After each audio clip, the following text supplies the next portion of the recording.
당신이 잠든 사이 있었던 내용들 지금부터 하나씩 확인해 보시죠. 간밤으로 넘어갑니다.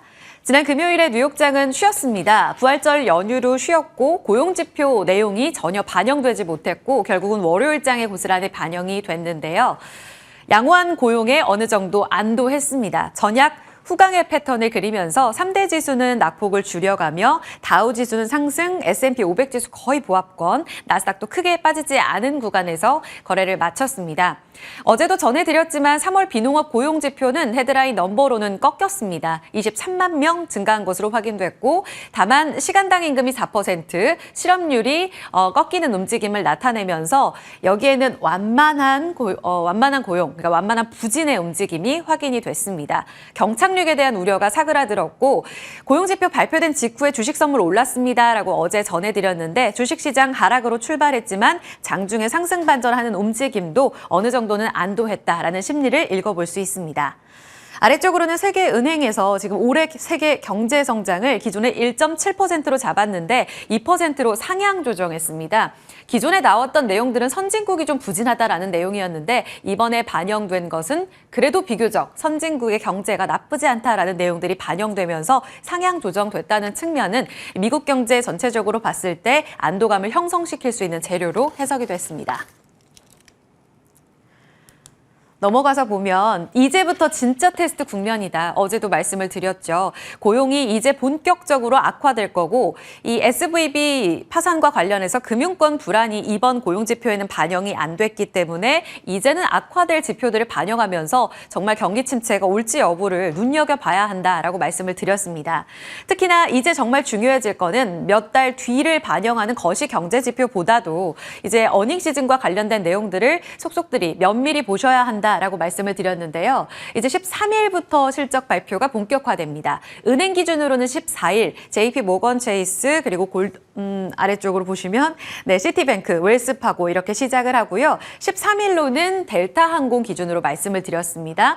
그런 가운데 이 글로벌 헤지펀드 쪽에서 S&P 500 선물에 대해서 숏 계약이 많이 늘었습니다. 결국 지수 하방에 베팅하는 움직임이 커졌다라고 해석을 하시면 될 것 같습니다.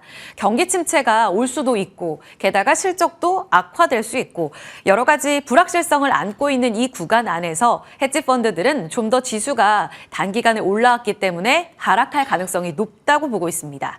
이 숏 계약이 크게 늘어나면서 이 규모로 치면 32만 계약이라고 하는데 10년 내 최고치, 이 미국에서 국가 신용등급 강등됐을 때 그 이래로 최고치로 다시 올라갔다고 합니다. 조금은 유의미한 숫자로 시장에 반영될지 여부는 확인이 필요하겠고요.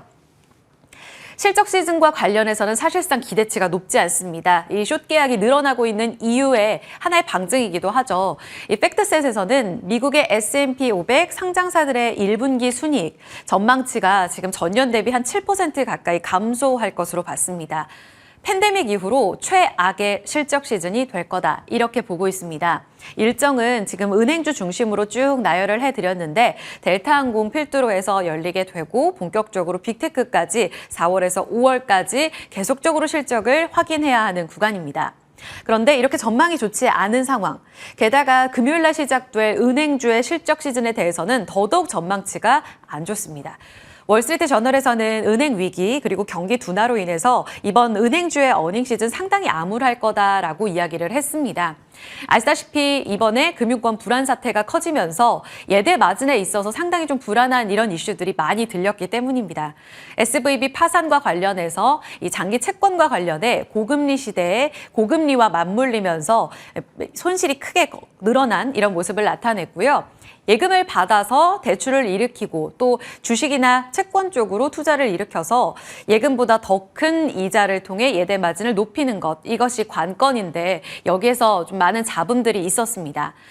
그래서 중소형 쪽으로는 상당히 또 좋지 못할 거다라는 이야기가 나오고요. 6대 은행, 주당 EPS 기준으로 봤을 때에도 이익이 감소할 것으로 예상됩니다. 전년 대비 10%가량 줄어들 거다라는 이야기 전해지고 있습니다. 하지만 반전의 내용들을 보면 JP 모건 체이스 쪽으로는 실적 좋을 거라고 하고요. 중소형에서 3월 말 중순쯤엔 이 대형은행 쪽으로 예금이 많이 들어갔습니다. 이런 내용들 반영하면서 또 JP 모건 쪽으로 워낙 또 탄탄하죠. 이쪽으로는 실적 전망 긍정적으로 나옵니다. 그리고 찰스 슈왑 증권사인데 3월에 530억 달러 유입되면서 역대 두 번째 규모의 자금 유입이 포착됐습니다. 이런 내용들은 갑작스런 위기를 겪고 나서 자금이 급격하게 들어온 이런 케이스로 읽어보실 수 있는데 이런 내용들이 실적에 어떻게 반영될지 함께 보셔야 될 것 같고요. 특히 지금 두 줄을 쭉 나열을 했는데 이전에 나왔던 코멘트입니다. 금주 CPI보다 1분기 은행 어닝 시즌 더 중요할 것 같습니다. 어제 전해드렸습니다. CNBC 보도 내용이고 그 내용인즉슨 은행 위기가 아직 끝나지 않았다라고 보는 이 JP 모건 체이스의 CEO 이야기들도 같이 보셔야 될 것 같습니다. 수년간 여진이 지속될 수 있다. 따라서 이번 1분기 당장 어느 정도 영향을 미쳤는지 체크가 필요하고 여기에다가 연준의 긴축과도 동일한 효과를 보여주는 은행들의 대출 기준 강화가 지금까지도 이어지는지 여부를 확인해 보셔야 될 것 같습니다. 더불어 소비자들, 그러니까 은행의 고객이 되겠죠. 이들의 지금 자산 건전성이나 재정 상태에 있어서도 많은 코멘트가 나올 수 있기 때문에 이 내용은 확인이 꼭 필요하겠습니다. 자, 이제부터 진짜 테스트 하면서 같이 보셔야 될 내용 중에 이 중소형 은행들의 뇌관이 될 수 있는 부분 이전에 당잠사에서도 짚어드린 바 있는데요. 모건 스탠리 쪽에서 미국의 상업용 부동산 2025년 제가 여기에 오타가 있는데요. 2025년 2,000조 원에 달하는 만기가 도래한다라는 내용 전해지면서 2008년 금융위기보다 더 안 좋을 수 있다라는 경고장을 내비쳤습니다. 이 대출 만기에 도래하는 규모 자체도 클 뿐만 아니라 이 내용들이 다 오피스 빌딩을 담보로 해서 일으킨 대출입니다. 그래서 지금 아시다시피 미국의 이 상업용 부동산 공실률이 계속해서 늘어나고 있습니다. 미국은 워낙 이 직주 근접과 관련해서도 집과 회사의 거리도 멀고 그러다 보니 팬데믹 그리고 엔데믹으로 넘어왔어도 여전히 재택근무에 대한 수요도 높고 실제 그 같은 움직임이 계속 진행되고 있다고 합니다. 게다가 상권도 많이 죽은 곳들도 많고요.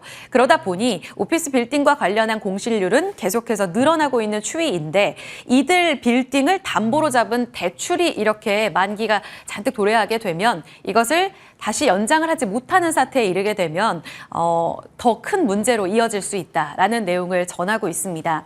특히 이 부분이 미국의 중소형 은행의 뇌관이 될 수 있는 이유는 보시면 이 왼쪽으로는 미국의 소형은행 상업용 부동산 대출 규모와 함께 아래쪽으로 약간 흐릿한 그래프를 보실 수 있는데 이 부분이 비중입니다.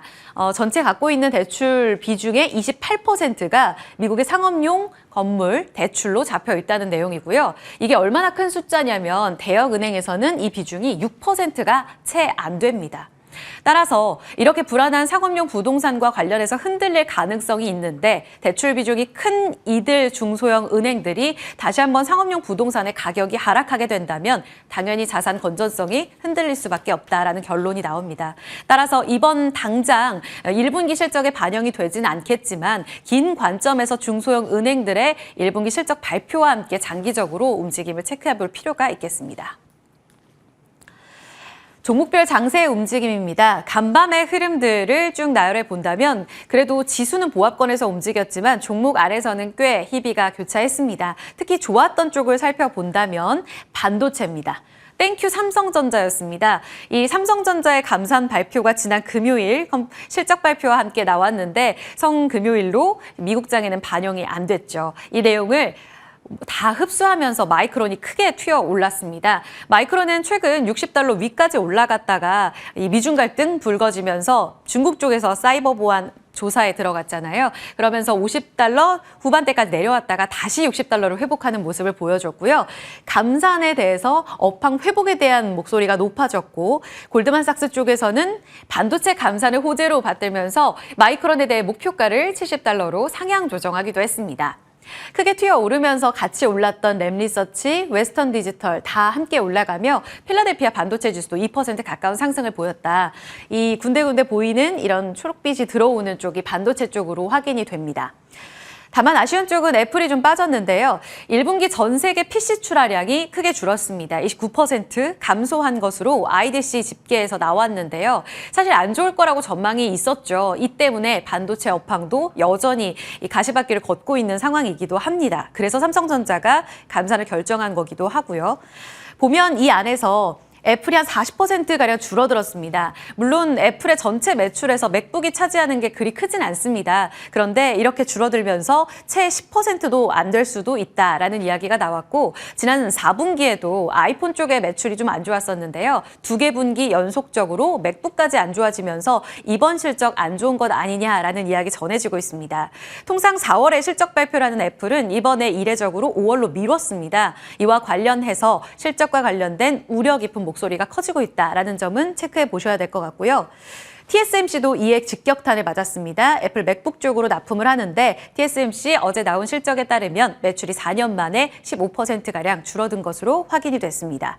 연결고리를 안고 이제 체크를 해보셔야 될 것 같은데 델이라든지 HP, 이 PC 쪽으로 워낙 3대 제조사들 탄탄한 쪽도 다 두 자릿수의 감소를 보였는데 오히려 이쪽으로는 또 올랐습니다. 이와 관련해서는 같이 연결고리를 계속 체크해 보실 필요가 있겠습니다.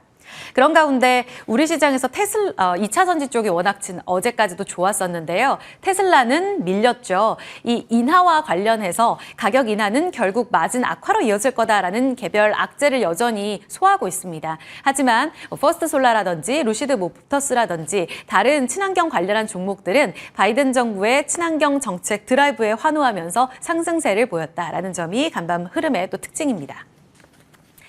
자, 이런 흐름들은 사실 연결고리를 같이 이어갈 수가 있습니다. 보시면 이 어제 우리 시장의 분위기, 시총 대형주들이 다 견인한 양시장의 랠리다라고 정리할 수 있습니다. 간밤에 미국 시장이 조금 늦게 반응해서 2차 전지 관련 종목들이 뛰어오르는 모습이었는데 우리는 한 걸음 먼저 갔습니다. 상승하면서 마친 어제장의 분위기는 정말 뜨거웠는데요. 사실 에코프로 그룹주를 제외하면 코스닥의 흐름은 하락 아니냐라는 볼멘 소리가 나오기도 합니다. 그만큼 시총 1위, 2위가 탄탄하게 급등하는 모습을 보여줬습니다. 에코프로는 24%, 에코프로 BM은 14% 급등했습니다. 그리고 파란색 막대 그래프로 보이는 건 연간 상승률입니다. 무려 에코프로가 600% 올랐고요. 에코프로 BM도 200% 넘게 올라갔습니다. 에코프로 BM은 지금 보시면 카카오 시총이 25조를 넘어갑니다. 만약 에코프로 BM이 코스피 유가증권 시장에 있다면 시총 11위가 됩니다. 카카오를 밀어낼 정도로 몸집이 커진 이런 상황입니다. 오늘 실적 디데이입니다. 확인해 보셔야 될 내용들 아래 보시면 전망치 나오고 있는데요. 지주사 에코프로는 지금 2조 242억 원 매출, 작년에 6천억 원 정도 매출이었습니다. 3배 넘게 늘어난 거고요. 만약 여기에 부합한다면요. 그리고 에코프로 BM도 전년 대비 200% 가깝게 늘어난 매출을 확인할 것으로 예상되고 영업이익도 1,139억 원대, 여기에서 플러스 마이너스로 조금 오차 범위는 있긴 합니다만 그래도 1,100억 원대 나올 거다라고 예상되고 있습니다.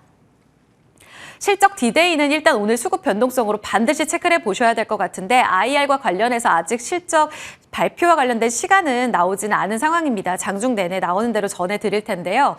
그럼 어제까지 왜 이렇게 또 강할까? 사실 2차 전지를 둘러싼 내용들에 있어서 성장세에 대해서는 그 누구도 이견이 없습니다. 과열과 관련된 우려만 있을 뿐이죠.